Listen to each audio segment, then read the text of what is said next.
Chapter 3. Felix had noticed something that had been nagging at him for weeks. Princess Athanasia was alone. Sure, she had the servants around her, but there was no one her own age to interact with. It wasn't that she lacked attention, but Felix could see how solitary her days had become.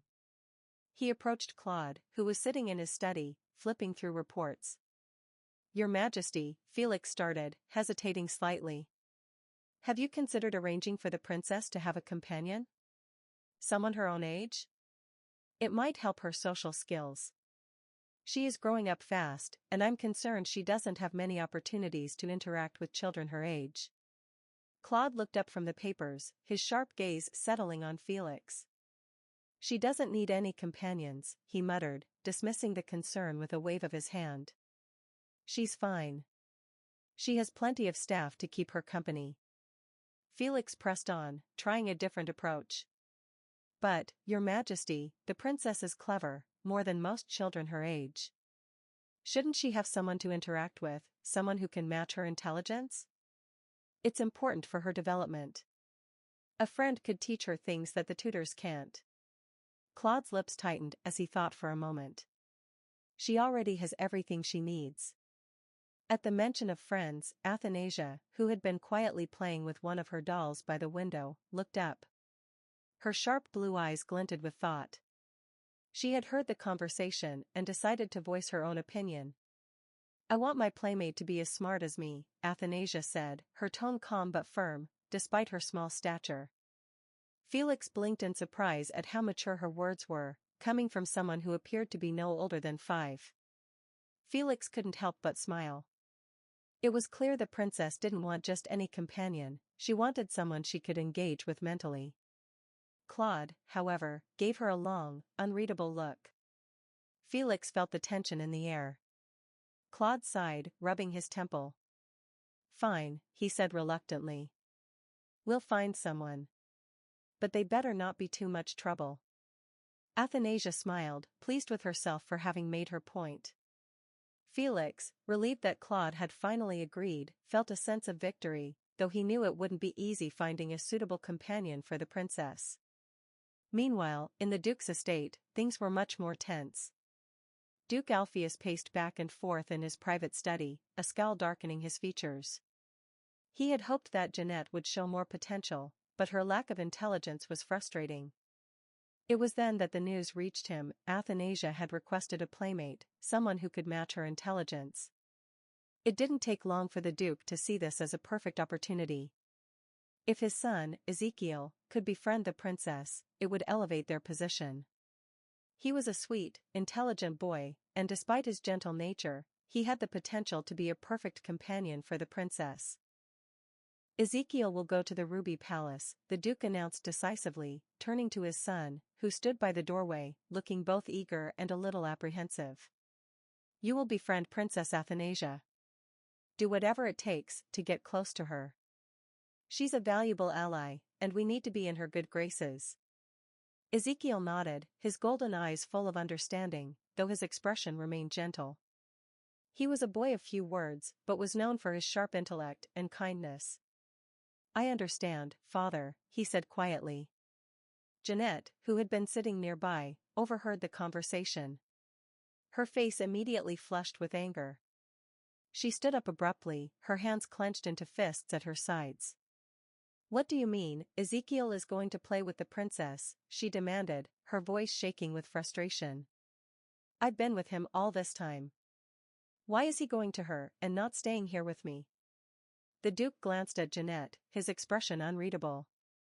"Jeanette, you will focus on your lessons," he said coldly, his tone leaving no room for argument. "Ezekiel has a task now. He needs to secure our position. Do not make this difficult." Jeanette's face turned bright red with tears welling in her eyes. "But I don't want him to go," she cried out. "He's my friend. I'll be alone without him." Her tantrum was met with silence, but the Duke was unmoved. He had made his decision. "Enough, Jeanette. This is for your future, for our future." Ezekiel's expression softened at Jeanette's distress, but he didn't protest. He had been raised to understand the importance of duty, and he knew his father's plans were always for the greater good of their family. Still, it wasn't easy to see Jeanette upset. Athanasia perspective. When I first heard that Duke Alpheus had sent his son to be my playmate, I knew it wasn't out of the kindness of his heart.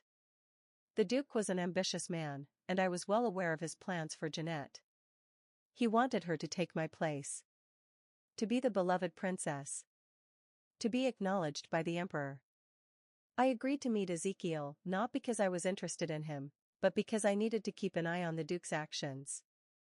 It was best to monitor my enemies closely. When Ezekiel arrived at the Ruby Palace, I immediately saw the surprise flicker across his golden eyes.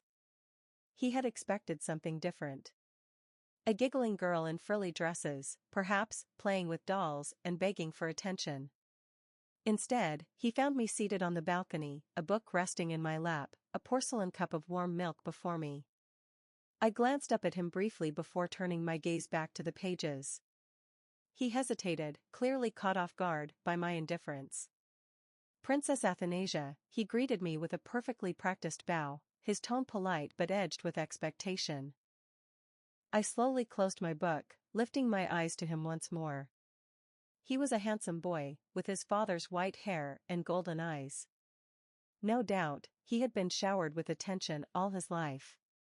He was the Duke's heir, after all. But here, that meant nothing to me. I gestured for him to sit across from me. "You may sit, Lord Ezekiel." He obeyed, his movements measured, as if unsure of what to make of me. One of the maids poured warm milk into his cup, and he hesitated before taking a sip.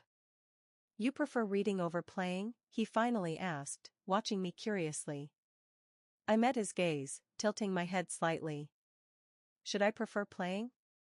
Ezekiel blinked, clearly not expecting that response. He was used to people fawning over him, admiring him. It was obvious from the slight falter in his expression. Perhaps he thought I would be impressed by his presence, just as everyone else seemed to be. Unfortunately for him, I was not everyone else. I just assumed, he trailed off, his fingers tightening around his cup. "Most children our age prefer toys over books." "Then perhaps I am not like most children," I said smoothly, lifting my own cup to take a sip of my milk. His expression shifted, and I could see the gears turning in his mind. He was smart, I would give him that, but he had expected to outshine me. To impress me. Now, he was realizing that the rumors weren't baseless. Good. If the Duke thought he could manipulate me, he was sorely mistaken. I wasn't going to be another clueless child under his influence. I placed my cup down and studied Ezekiel carefully. He would grow up to be Jeanette's fiancé. The loyal knight at her side. But right now, he was just a boy who had been sent here on his father's orders. And I had no intention of making things easy for him. Over the years, Ezekiel spoke more and more about Jeanette. "She would be an excellent companion for you, princess," he would say with that gentle smile of his. "She's kind and sweet. You would like her." I highly doubted that. From what I had heard, Jeanette was nothing more than a sheltered, naive girl with little intelligence to her name. 2 years had passed since the Duke had suddenly forced her into education, and still, she struggled. Even with the same tutors I had, she could barely keep up. The comparisons between us must have been frustrating for the Duke. He wanted her to shine, yet she could barely flicker. And yet, Ezekiel remained devoted to her. He spoke of her constantly, always trying to paint her in the best light. I knew why, of course. She was his responsibility. His father had likely told him to make sure I grew fond of Jeanette, to pave the way for her eventual introduction to the palace. But I had no interest in meeting her. The Duke was no fool. With Ezekiel soon to be sent abroad for further studies, it was only a matter of time before he made his next move. Slowly, he would try to integrate Jeanette into the palace, weaving her into my world until she became impossible to ignore. Unfortunately for him, I had no intention of making that easy. I set my cup down on the table, watching as Ezekiel once again praised his beloved ward. He still thought he could persuade me. "Ezekiel," I interrupted smoothly, folding my hands in my lap. If you enjoy Jeanette's company so much, why not take her with you when you leave? He blinked, clearly taken aback by my words. Princess. I have no need for a companion like her. My tone remained polite, but my meaning was clear. Ezekiel sighed, his golden eyes troubled. He was used to my indifference, but that didn't stop him from trying. She just wants to meet you, he insisted. I'm sure she does, I said, picking up my book. But I'm not interested.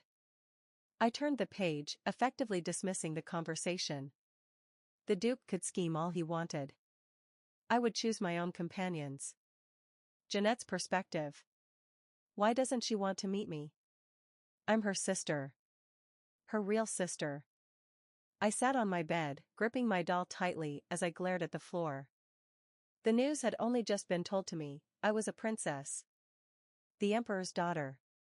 Just like Athanasia. Since I was 5 now 7, I had been compared to her. The princess is so smart, my tutors would say. The princess is so graceful, the servants would whisper. The princess this, the princess that. But now I knew the truth. All this time, I had been living here in the Alpheus estate, treated like some noble's ward, while my real father and sister were in the palace. I had been struggling through endless lessons, always feeling like I was behind, always hearing how wonderful she was. I had thought it was unfair before, but now I knew it was worse than that. Athanasia had everything. A palace, servants, father's love. And she didn't even want to meet me? I bit my lip, feeling my chest tighten with frustration. The Duke, uncle, said that mother had been banished because she made the emperor angry. Was that why I was kept here? Did my father not want me either? No. That couldn't be. If he knew about me, really knew, he would want me in the palace too, right? Maybe it was Athanasia's fault. Maybe she didn't want me there, because she didn't want to share. I squeezed my doll harder, my fingers digging into the fabric. It wasn't fair. I was a princess too. Athanasia's perspective. Servants scurried around, whispering anxiously, their worried glances darting toward the Garnet Palace. The halls of the Ruby Palace had been tense ever since I fell ill, but now that I was awake, the atmosphere hadn't improved. Papa had been furious. I wasn't awake to witness it, but I heard enough from the trembling servants to imagine it perfectly. He had nearly torn apart the palace demanding answers, and now everyone was still walking on thin ice, afraid of what might happen next. But the worst part? Lucas. That smug little brat had shown up out of nowhere. Apparently, he was some young, talented magician who had miraculously helped cure me. Now, the entire palace was singing his praises, and Papa, my Papa, had been grateful enough to offer him a room in the Sapphire Palace, the largest guest residence. I wasn't buying it. Because I knew the truth. Lucas wasn't a child. He looked like one, but he was not my age. His magic had been drained, leaving him stuck like this, but no one else seemed to realize it. And he knew I knew. Why are you looking at me like that, princess? Lucas grinned, leaning lazily against the windowsill of my room. His long black hair fell over his shoulders, his crimson eyes glinting with amusement. Aren't you going to thank me? I did save your life, after all. I glared at him. I don't recall asking you to. His grin widened. Ouch. That's cold, princess. Stop calling me that, I huffed. Why? You are a princess, he said, tilting his head. Or do you prefer something else? Your Highness? Your royal cuteness? I shot him a deadpan look. Leave. He chuckled. So grumpy. I don't get it, everyone else seems to think you're sweet. That's because they're gullible. Lucas smirked and strolled closer, lowering his voice conspiratorially. You know, it's kind of fun watching you get all worked up, Athanasia. I tensed. No one called me by my name so casually, not even Ezekiel. But Lucas said it like he had known me for years, like he had every right to. I narrowed my eyes. If you're really my age, then let's play a game, Lucas. His brows lifted. Oh? What kind of game? A test. I smiled sweetly. Since you're a child like me, you should have no problem solving a few math equations, right? Lucas blinked, then let out a low chuckle. Oh, this is going to be fun. I had no doubt he'd be able to answer easily, but that wasn't the point. The point was that I refused to let him play his little game without me playing back. He wanted to tease me? Fine. But I would not let him have the last laugh. I clenched my teeth as the realization sank in. I'd lost. That smug little idiot, Lucas, had won. Of course he did. He always had that look in his eyes, as if he knew everything, as if he had the upper hand. I hated that look. But the worst part wasn't the game itself, it was the fact that, somehow, he'd managed to drag me into a deal I didn't want. My mana beast. It had caused the chaos. I could feel it even now, pulsing faintly at the edge of my consciousness. It was a dangerous thing to have close, especially when I spent too much time near it. The mana inside it would flow into me uncontrollably, leaving me gasping for breath and coughing up blood. I hated it. And yet, Lucas had been the one to point out that it was the source of all the commotion. He made it sound so simple, like it was all just part of his little game. He'd told me I should stay away from the mana beast, but he didn't get it. It wasn't that easy. I couldn't just avoid it. It was part of me. Still, after all that, it was Lucas who made himself my new companion. He'd blackmailed me into it, really, told me I needed him around if I wanted to learn magic in the future. He said he would teach me, though I wasn't sure I wanted him to. I would have rather shoved him out of the Ruby Palace and forgotten about him. But, I couldn't. I sighed, frustrated with myself. The door to my room creaked open, and I snapped out of my thoughts. Ezekiel walked in, his usual polite expression on his face. "Princess," he said, bowing his head slightly. He still wasn't comfortable with me enough to drop the formalities, not that I really wanted him to. We weren't friends, and frankly, I didn't think we ever would be. "Ezekiel." I nodded in acknowledgement. "I'm fine. Don't worry about me." He frowned slightly, clearly not convinced. "I heard you've been ill." I wanted to check on you." His gaze softened, but only slightly. "Is there anything I can do?" I shook my head, not wanting to indulge him. "No need. I've found a new companion." Ezekiel blinked, clearly caught off guard. "A companion?" He seemed to process that for a moment before adding, "I thought you didn't like spending time with others." I couldn't help the faint smile that tugged at my lips, though it wasn't a friendly one. Things change. What he didn't know, and what I wasn't about to tell him, was that my new companion was Lucas, the same arrogant brat who had blackmailed me into allowing him to stay. I wasn't sure what his game was, but for now, I had no choice but to go along with it. Ezekiel's frown deepened, but he didn't press. "Well, if you ever need anything, I'll be around." He said it more like an obligation than an offer, though. It wasn't like we were close enough for him to mean it. "Thank you," I said, though the words didn't feel genuine. He lingered for a moment longer, clearly unsure whether to leave or stay. But, eventually, he bowed again. "Take care, princess." And with that, he left, leaving me alone with my thoughts. Lucas was right, if I wanted to learn magic, I needed him. But that didn't mean I had to like it. I just wished I didn't feel so trapped in this palace. Since the incident, the Emperor had relocated Princess Athanasia from the Ruby Palace to an even grander and more prestigious residence, the Emerald Palace, which was located closer to the Garnet Palace, the Emperor's personal dwelling. The move had caused quite a stir among the palace servants, who were quick to speculate about the reasons behind this decision.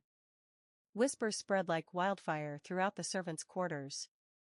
Some claimed that the Emperor, after the whole ordeal, simply wanted to be closer to his daughter, perhaps out of a newfound sense of responsibility or affection. They noted that the new palace, the designated residence for princesses, seemed to indicate a shift in the emperor's attitude, as if he was acknowledging his daughter's place in the royal family at last.